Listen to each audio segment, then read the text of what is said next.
FullTiltPoker.net presents Learn from the Pros.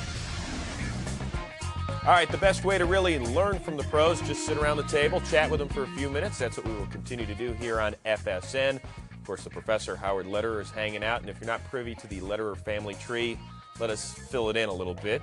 Sister Annie Duke sitting next to you. Annie, good to see you, superstar. What's up?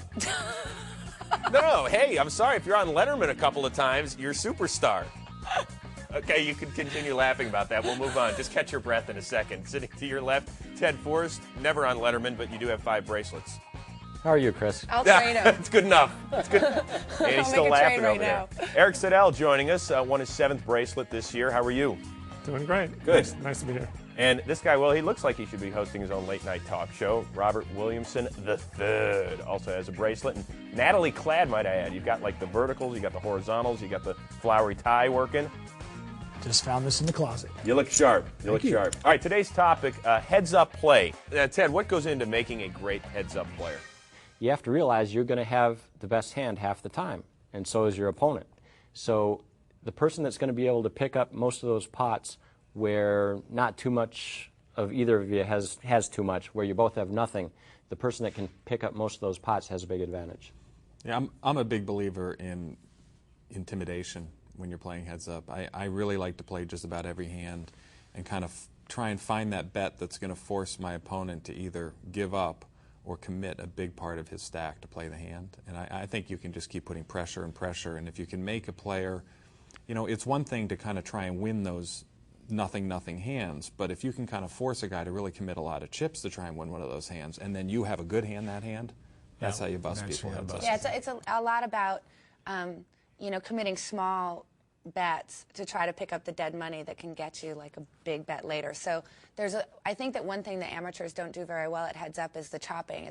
And what I see a lot is that either they're like, I don't know what to do, I'm just going to go all in, which is laying a huge price, or they're just completely passive and they're checking everything down. And what the pros understand is that you can make a lot of money just chopping the blinds and just picking up the blinds and picking up those small pots where your opponent doesn't hit anything, and making them finally just get really frustrated and say, now I'm going to make a stand. And, you know, if you don't have anything when they decide to do that, you've risked, you know, a little tiny bit of chips. If you do, you get all their chips at once. So the reason why I like to do that, chopping away, is I feel like if I chop, and I slowly build my stack, if I do play a big pot with them and say we're 60-40 or 50-50 hand, I can afford to play that pot easier because now I've got them covered.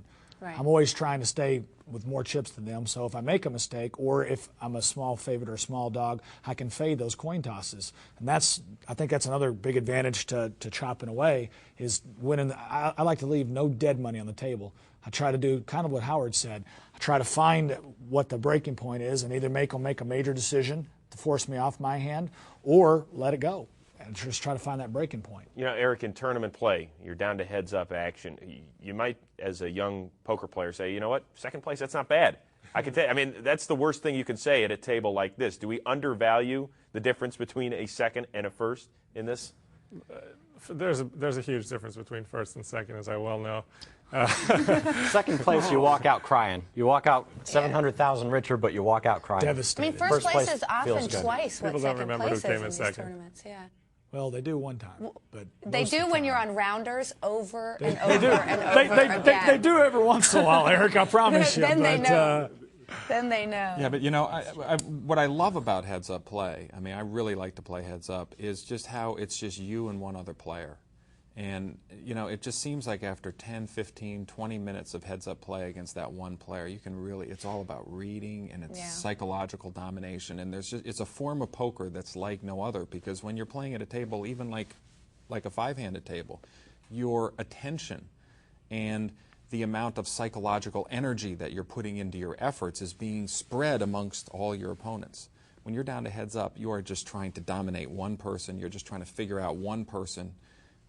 It's a really exciting form of poker. Yeah, I mean, you can really get your opponents exasperated, too, which is really nice. I mean, if you're playing a very dominant game where you're picking those pots up, it's so much, like, if you're at a 5-handed table, it's hard to get one player really, really frustrated. When you're playing heads up, it's so easy to get them frustrated and make them just start thinking really poorly and making really bad plays and just committing themselves in bad spots because they're just frustrated and they don't know any other way to beat you anymore. Well, guys, thanks for letting us get inside your head, at least for a few minutes. We appreciate it. Thank you. To learn, chat, and play with the pros, go where they live. FullTiltPoker.com.